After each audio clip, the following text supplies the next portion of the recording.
పార్థివలింగం, బాణలింగం. ఇందులో పార్థివలింగ బాణలింగముల గురించి చెప్తూ పూజనీయం ప్రయత్నేన బిల్వపత్రాదివిర్ముదా. బిల్వపత్రాలతో ఆనందంగా పూజ చేసుకో.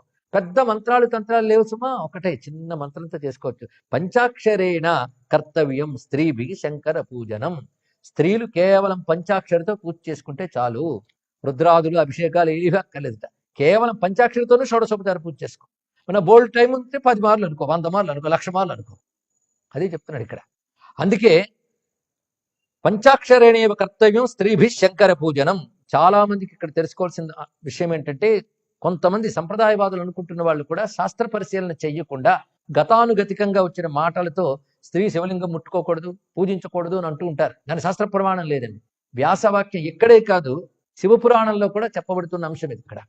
అయితే పంచాయతనంలో భర్త పూజిస్తున్నప్పుడు ఆ పంచాయతాన్ని స్పృశించదు. ఆమె వేరే శివపూజ చేయకపోయినా అని చేసే శివ పూజలో భాగం వస్తుంది కనుక సరిపోతుంది. ఈవిడికి ముచ్చట పెడితే ఒక ధాతువుది వెండిదో ఇత్తడిదో పెట్టుకుని పూజించుకోవడం దోషం లేదు, అది తెలుసుకోండి. అతడు పూజించిన దాన్ని మళ్ళీ పూజిస్తాను అనకుండా ఆవిడ వేరేగా చేసుకోవచ్చు. ఇది విధానం. అసలు ఇంట్లో ఆయన గారు ఏమీ చేయనప్పుడు ఈవిడ వెండి లింగమో బంగారం లింగమో ఎదురు పెట్టుకుని నిత్యం పూజించుకోవచ్చు. ఇది తెలుసుకోండి. అదే పంచాయతనంలో స్థానం ఏమిటి, ఇదేమిటి, ఇవన్నీ గ్రహించవలసింది. అందుకే శివలింగ పూజ అందరికీ విధియుక్తంగా ఉన్నది, శాస్త్ర ప్రమాణం ఉన్నది. పార్థివలింగం కూడా పూజించుకోవచ్చు. అలాంటి భక్తులు ఎందరెందరో ఉన్నారు పురాణాల్లో, చరిత్రలో కూడా. ఇది శాస్త్ర సమ్మతమైన మాటే, అంతేగాని శాస్త్ర ధిక్కారం ఇందులో ఏమీ లేదు. ప్రమాణములు చాలా ఉన్నాయి. ఈ ప్రమాణాలకి వ్యాసప్రోక్తమైన శివపురాణం, లింగ పురాణం, కూర్మ పురాణాదుల్లో ప్రమాణాలు ఉన్నాయి. శివరహస్యం సంపూర్ణమైన వైదిక సంప్రదాయాన్ని ప్రమాణంగా తీసుకుంటుంది. వర్ణాశ్రమ ధర్మ వ్యవస్థను అంగీకరిస్తుంది, మంత్ర మర్యాదలను గౌరవిస్తుంది. అది వేద ప్రామాణ్యం దేనిలో ఉంటుందో అది వ్యాస హృదయం గనక మనం వేద ప్రామాణ్యాన్ని అనుసరించి ఇక్కడ చెప్పుకుంటున్నాం. అందుకు చక్కగా చెప్తున్నాడు, పంచాక్షరేణ కర్తవ్యం స్త్రీభి శంకర పూజనం, షడక్షరేణ కర్తవ్యం పురుష శివ పూజనం. ప్రణవాదులు కలిపి పంచాక్షరితో చేయడం పురుషుల యొక్క కర్తవ్యం. ప్రణవాదులు లేకుండా కేవల పంచాక్షరి స్త్రీ చేయాలి అన్నారు ఇక్కడ. అంటే శివాయ నమః, నమ శివాయ. ఇక్కడ మరొకటి తెలుసుకోవాలి ఏంటంటే, గురువు యథా ఉపదేశించాడు అలా చేసుకోవడం ఉన్నది. ఎందుకంటే దీక్షల్లో రకరకాల భేదాలు ఉంటాయి. గురువు సంస్కరించుకున్న మంత్రములు ఇచ్చినప్పుడు కొన్ని బీజాక్షరాలు కూడా కలుపుతాడు. ఆ కలిపినప్పుడు శంకించకుండా అవి చేసుకోవాలి ఇక్కడ.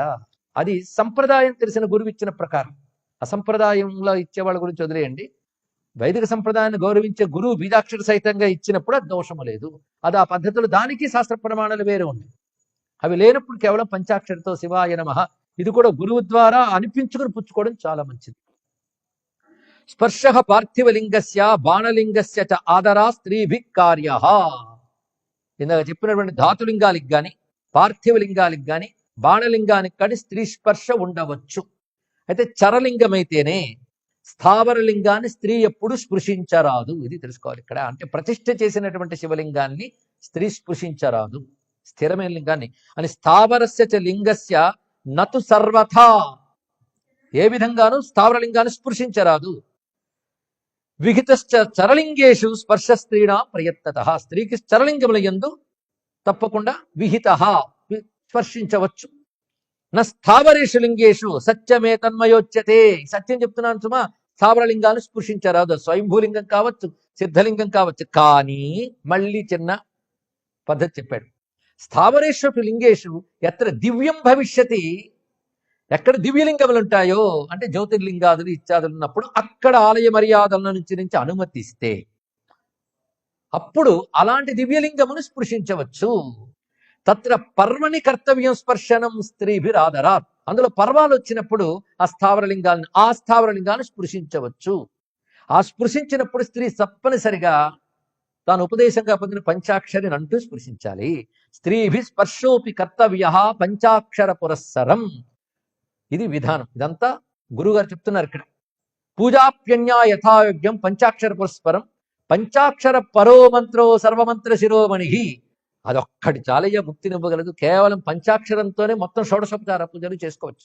ఇంకా ముచ్చట తిరగకపోతే ఇంకా శ్లోకాలు కలుపుకోవచ్చు, తప్పేం లేదు. కానీ ఇతర వైదిక మంత్రాల జోలికి వెళ్ళనవసరం లేకుండా కేవలం పంచాక్షర మంత్రంతోనే శివారాధన చెయ్యవచ్చు. ఈ విషయం శివపురాణంలో ఎవరైనా సరే కేవలం పంచాక్షరితోనే నా పూజ చేసి తరిస్తాడని ఆయనే చెప్పాడు. ఎందుకంటే ఎంత సూక్ష్మమైతే శక్తి అంత ఉంటుంది తెలుసుకోండి. ఇక్కడ సూక్ష్మానుకున్నటువంటి శక్తి అంత దివ్యమైనది. అందుకే సూక్ష్మానుకున్న శక్తి.